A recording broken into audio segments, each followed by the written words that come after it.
Assalamualaikum warahmatullahi wabarakatuh. Halo semuanya, saya Faris Khairuddin dan hari ini saya akan menjelaskan infografis tentang manajemen proyek TIK. Oke, langsung saja kita mulai dari yang paling dasar dulu, yaitu definisinya.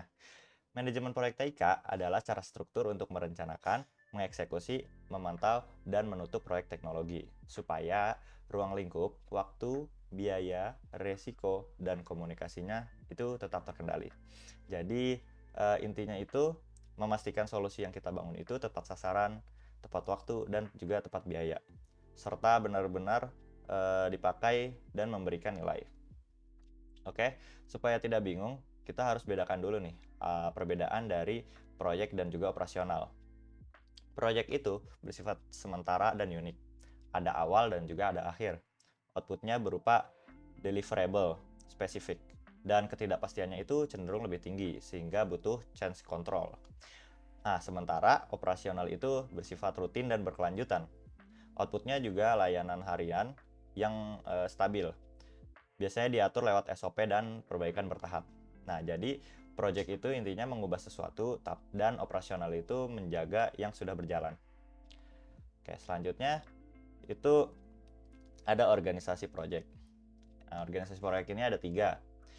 Oke, yang di fungsional itu tim akan disusun per divisi. Nah, di sini kewenangan project manager itu biasanya rendah. Kalau di matrix, orang itu dibagi lintas divisi. Kewenangan project manajernya itu juga bisa sedang sampai tinggi. Ini tergantung dari kuat atau lemahnya matriksnya. Dan yang terakhir itu projectize, di mana tim ini dedicated untuk proyek. Nah, di sini kewenangan PM itu tinggi, sehingga koordinasi dan keputusannya itu bakalan lebih cepat. Setelah tahu konteksnya, kita akan lanjut ke alur project. Proses manajemen project ini kita melewati 5 fase. Yang pertama itu inisialisasi dengan cara membuat project charter dan memetakan stakeholder. Yang kedua itu menyusun perencanaan dengan cara menyusun rencana ruang lingkup, jadwal, biaya, kualitas, SDM, komunikasi, serta resiko hingga pengadaannya. Nah, selanjutnya itu eksekusi. Ini untuk membangun solusi, mengelola tim, dan juga memastikan kualitas. Selanjutnya yang keempat itu ada monitoring dan controlling, yaitu dengan cara melacak kinerja, mengendalikan perubahan, dan memitigasi resiko. Dan yang terakhir pastinya ada penutupan, yaitu serah terima dokumentasi, lesson learn untuk proyek berikutnya. Jadi kunci suksesnya itu rencana yang jelas dan disiplin kontrol perubahan. Oke, selanjutnya itu biar ada kapabilitas yang diakui, juga ada jalur-jalur sertifikat. Mulai dari CAPM untuk pemula, PMP untuk profesional yang berpengalaman, Prince 2 untuk yang berbasis proses, dan jalur agil atau Scrum seperti PSM atau CSM. Di sisi lain nanti itu ada ITIL. Nah, ini untuk service management dan juga ada COBIT untuk governance. Alternatif lainnya itu ada CompTIA Project Plus. Pilih sesuai kebutuhan dan rencana karir ya. Oke, selanjutnya itu ada tools. Nah, untuk merencanakan jadwal itu bisa menggunakan Microsoft Project, Primavera, Grand Project, dan lain-lain.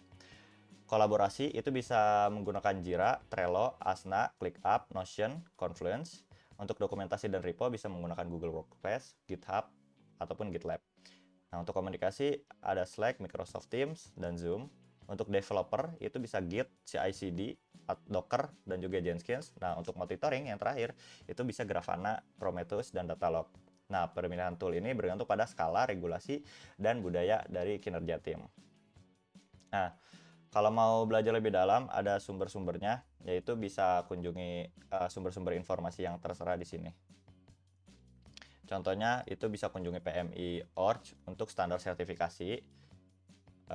People Chart Prince ini yang kedua itu untuk panduan Prince, dan seterusnya bisa dicari informasi tinggal. Oke, selanjutnya mungkin jadi manajemen proyek TIK ini membantu kita untuk mengubah ide menjadi solusi yang bernilai. dengan proses yang jelas, peran yang tepat, kompetisi yang tersertifikasi, dan tools-tools tadi yang mendukung, itu bisa membantu kita dalam mengubah ide menjadi solusi. Oke, terima kasih sudah menyimak. Semoga bermanfaat. Wassalamualaikum warahmatullahi wabarakatuh.